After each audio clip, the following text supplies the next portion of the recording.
मैं हूँ रजत अवस्थी और आप सुन रहे हैं स्टोरी बॉक्स। आज की कहानी है अधूरा इश्क। कभी ध्यान दिया है, कुछ लोग हमारी जिंदगी में इतनी देर से आते हैं कि हम उन्हें पहचान ही नहीं पाते और इतनी जल्दी चले जाते हैं कि हम उन्हें भूल भी नहीं पाते। ये कहानी किसी फिल्म की नहीं है, ये कहानी उस इश्क की है जो पूरा नहीं हुआ लेकिन आज भी जिंदा है।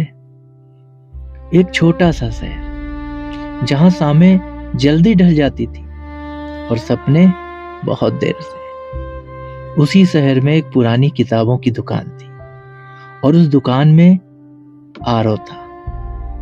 आरव किताबें बेचता नहीं था, वो किताबों में खुद को ढूंढता था। लोग कहते थे इतना चुप क्यों रहता है। आरव मुस्कुरा देता था और कहता क्योंकि जो लोग ज्यादा महसूस करते हैं वो कम ही तो बोलते हैं ना। उस दिन दुकान की घंटी कुछ अलग तरह से बजी थी। आरव ने सिर उठाया, सामने सारा खड़ी थी। सफेद दुपट्टा, थकी हुई आंखें, लेकिन चेहरे पर अजीब सा सुकून था। उसने पूछा, इश्क पर कोई किताब है? आरव ने पहली बार किताब नहीं देखी। आरव ने इंसान देखा और कहा, है लेकिन अधूरी है।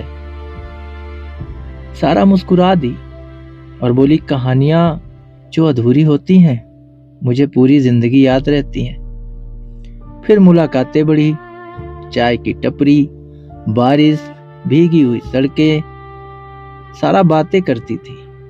आरव चुपचाप सुनता था और जब आरव बोलता था तो सारा चुप हो जाती थी, क्योंकि कुछ आवाजें दिल में उतरती हैं ना। धीरे धीरे दोनों को एहसास हुआ, ये दोस्ती नहीं है, ये तो इश्क है जो शोर नहीं करता लेकिन भीतर सब कुछ बदल देता है। एक शाम नदी के किनारे बैठे दोनों ने अपने प्यार के सपने देखे, आगे बढ़ने के सपने देखे।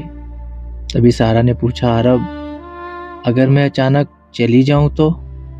आरव हंस दिया, तो मैं वक्त से लड़ जाऊंगा। सारा ने आसमान देखा और कहा, वक्त कभी हारता नहीं है आरव। क्या पता था आरव को कि इस हंसते मुस्कुराते चेहरे के पीछे एक बड़ा सा गहरा दर्द छुपाए बैठी है सारा। उस रात पहली बार आरव को डर लगा। इश्क में अगर डर आ जाए तो समझ लेना चाहिए कि मोहब्बत सच्ची हो गई है। कुछ ही दिन बाद आरव को एक फोन आया और दूसरी तरफ से आवाज आई कि सारा हॉस्पिटल में है। आनन फानन भागते हुए, हांफते हुए आरव अस्पताल पहुंचे। हॉस्पिटल की दीवारें हमेशा सच बोलती हैं। डॉक्टर ने कहा, ज्यादा वक्त नहीं है। आरव के हाथ कांपने लगे थे डॉक्टर की यह बात सुनकर। सारा ने उसका हाथ थाम लिया और धीरे से कहा, मैं चाहती थी तुम मुझे जिंदगी की तरह याद रखो आरव, बीमारी की तरह नहीं। उस पर आरव को समझ आ गया था, इश्क हमेशा मिलने का नाम नहीं होता। आखिरी मुलाकात थी। सारा बहुत शांत थी। उसने कहा, एक वादा करोगे आरव? मेरे बाद भी इश्क से नफरत मत करना। आरव कुछ नहीं बोला, बस उसकी आंखों से आंसुओं के बाद सब कुछ गिरता रहा। कुछ यादें आंसुओं से भारी होती हैं और कुछ वादे आंसुओं से किए जाते हैं। सारा चली गई और शहर वहीं का वहीं रह गया। आरव आज भी उसी दुकान में है।